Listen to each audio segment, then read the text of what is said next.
A few years ago, you went on a holiday by yourself to a little cabin by the coast. You'd been getting overwhelmed with work and with your personal life, and you just needed a bit of a reset. A friend knew someone who had a cabin well away from everything and everyone, and you thought that maybe a little time apart from everything that had been getting you down would be the thing to make things right. The first thing you noticed when you pulled up and got out of your car was that you could hear the sound of the sea from the cabin. Just barely, the faintest sound of waves ebbing and flowing as the tide came and went. The cabin was close to the shore, but there were trees all around that blocked most of the sound as well as your view of the beach. As you walked up the little path of tiny brown pebbles to the cabin, you took a look at the place that would be your home for the next little while. It was a bit on the small side, but for just one person you figured it'd be apt to call it cozy. It had a cute little wood patio with a stone foundation and a wood pile off to the side. The walls were a light green, which was honestly kind of ugly and threw off the whole aesthetic, but at least it looked well maintained. The roof was made of shingles, and it had a little chimney on the right side, with a weather vane in the shape of a rooster in the middle. You walked to the door on the patio, and for a second it seemed like the key you'd been given wasn't going to work. But then you lifted the door a little, and when you pushed it, it swung open smoothly. You stepped into the cabin and looked around the room. You'd entered into a small living room, with the door to the kitchen on your right and what you assumed was the bedroom through a closed door in front of you. It was almost night time, so you switched on the lights and looked around the room. There was a painting on one wall with an old ship on it. The other walls had bookshelves with a variety of books, some non-fiction, some page-turners, a couple of Lonely Planet guides. You dragged your bags over to the bedroom. You were right, it was a bedroom, and put them at the base of the bed. Just as you were getting settled in, the clock in the living room struck the hour, and it was kind of a chiming sound, so maybe it was more of a bong. Anyway, you looked at the painting on the wall, and it must have been the bedroom, not the living room. And you decided to take a look at the sea before it became too dark outside. You might even get to see a sunset like the one in the painting. Back in the living room, you glanced at the time. You'd have to hurry if you were going to make it before the sunset. Not exactly the most relaxing way to start your holiday. Stepping back outside, you saw a bird sitting on the fence. It was looking right at you with kind of a "I'm sorry, who are you?" look on its face, though you might have been imagining that part. You said hello to it and it squawked back. You put your shoes back on and walked past the clothesline down the little path toward the beach. The path had trees on both sides and you had to push branches out of the way as you walked. The sound of the ocean beckoned you. You caught the salty smell of the seawater at roughly the same time as the gravel path beneath you turned to sand. The light was fading and you were starting to get worried that you might have missed the sunset just when you broke through the tree line and onto the open beach.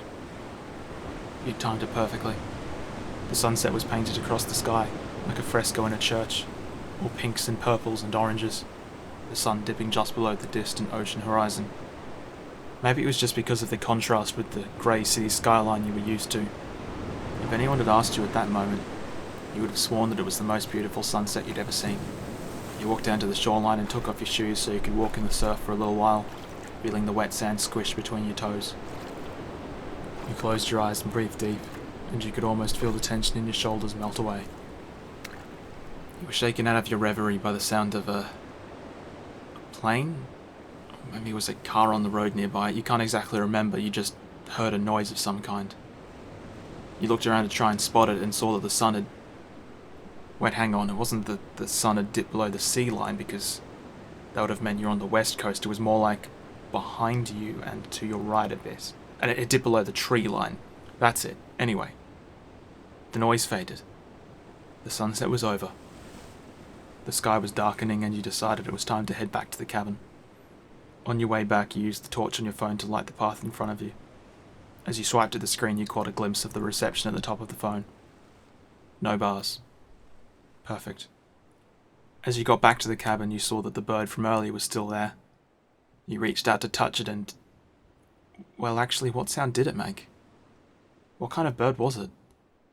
What colour feathers did it have? You can picture a bird sitting there, but is that what it looked like? Or are you just picturing a bird because you remember there being a bird there? You definitely remember thinking that it reminded you of the weather vane on top of the cabin, so... No, wait, that's right. There wasn't a weather vane. You turned from the bird to look at the house, and you thought it should have had a weather vane, but it didn't actually have one. That's right, it had solar panels on the roof, and you thought that it looked kind of ugly. That's right. The lights glowed through the windows of the cabin in the dark as you approached, taking in one last lungful of the smell of the trees and the sea before heading inside. The cabin was a little odd, but it had a certain personality. Some of your memories of it are so clear, and others are hazy. You have this image of how that place was at that point in time, but how much faith can you put in that?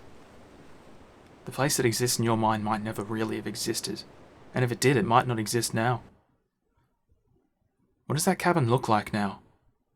Has the paint faded? Are the trees even more overgrown, or have they been trimmed back? Maybe there are more houses in the area now, and the atmosphere is completely different.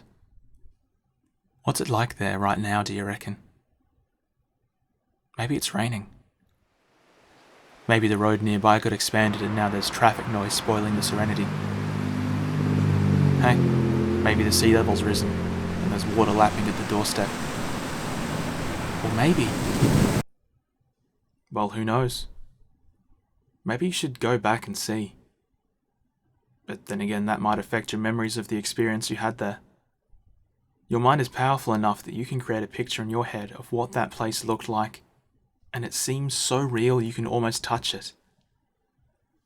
But is that a memory or just your imagination? Is there a difference? After all, what's a memory but the way you imagine something used to be? If you saw that place again, would you still remember what it looked like the first time? Would you even know if you'd forgotten? If someone else came to this cabin, they could see and hear the exact same things as you and come away with a completely different version of it in their head.